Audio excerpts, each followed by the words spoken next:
राजस्थान विधानसभा में आज एक नया इतिहास रचा गया। मुख्यमंत्री भजनलाल शर्मा ने राज्यपाल के अभिभाषण पर चर्चा का जवाब देते हुए न केवल विपक्ष के आरोपियों की धज्जियां उड़ाई, बल्कि सदन की मेज पर एक ऐसा दस्तावेज रखा जिसने विपक्ष को निरंतर कर दिया गया। सीएम ने साफ कहा कि राजनीति सड़कों पर बयानबाजी से नहीं, बल्कि सदन में तथ्यों से होती है। राजस्थान विधानसभा का सत्र और मुख्यमंत्री भजनलाल शर्मा के तेवर। सदन में नजारा कुछ अलग था।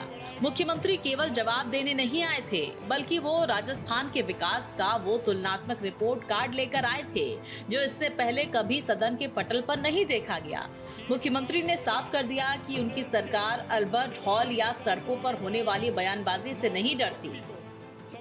पिछली सरकार ने हमें विरासत में 5,79,781 करोड़ रुपए का कर्ज दिया था। बड़े राज्यों की श्रेणी में राजस्थान के ऊपर पंजाब के बाद सर्वाधिक कर्ज था।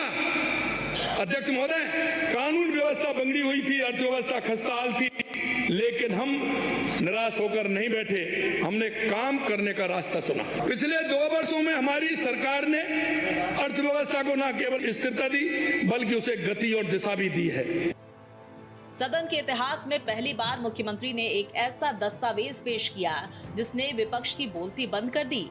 ये दस्तावेज था पूर्ववर्ती सरकार के 5 साल बनाम वर्तमान सरकार के 2 साल का तुलनात्मक रिपोर्ट कार्ड। मुख्यमंत्री ने पटल पर प्रमाण रखा कि जो काम पिछली सरकार 5 वर्षों में नहीं कर पाई, उनकी डबल इंजन सरकार ने महज 2 वर्षों में उसे धरातल पर उतार दिया। हमने 2 साल में जो काम कर दिखाए, वे कांग्रेस की सरकार पूरे 5 साल भी नहीं कर पाई। अब सुनो भी। अब इसमें मैं थोड़ा सा बताऊंगा और उसके बाद मैं आपको पूरा भी कहूंगा।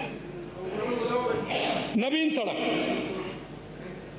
सड़क कांग्रेस के 5 साल में 13,160 किलोमीटर और हमारी 2 साल में 16,430 किलोमीटर। बिजली उत्पादन क्षमता में वृद्धि आपके समय में 3,952 मेगावाट और हमारे 2 साल में 7,395 मेगावाट। मुख्यमंत्री ने पिछली सरकार के वित्तीय कुप्रबंधन पर करारा प्रहार करते हुए कहा कि उन्हें खाली खजाना और अधूरी योजनाएं विरासत में मिली थीं, लेकिन वित्तीय अनुशासन और केंद्र सरकार के साथ समन्वय से आज राजस्थान आर्थिक स्थिरता की ओर बढ़ रहा है। भारत सरकार के आर्थिक सर्वेक्षण 2025-2026 ने भी राजस्थान के इस नवाचार मॉडल पर मोहर लगा दी है। जरूरत तो प्रदेश के युवाओं में विश्वास बहाली की थी, जो हमने करके दिखाया। आज प्रदेश के युवाओं के लिए अवसरों का अंबार लगा हुआ है।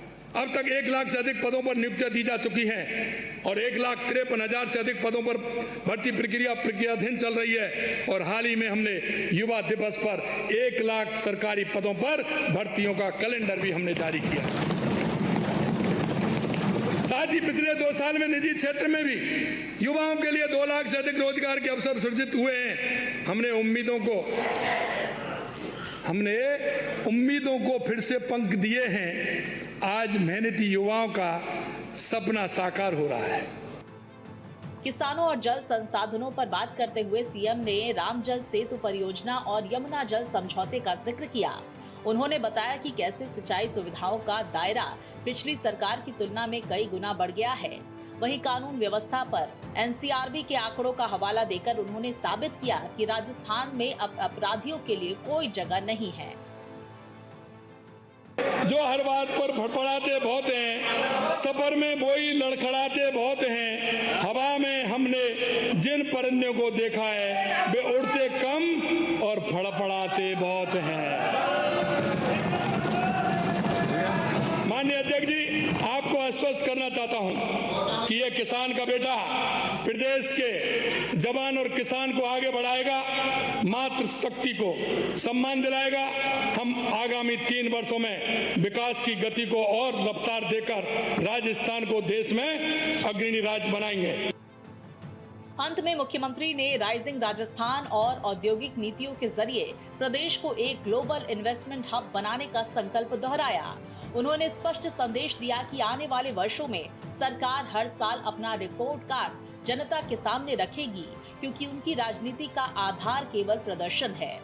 Bureau report, Bharat express.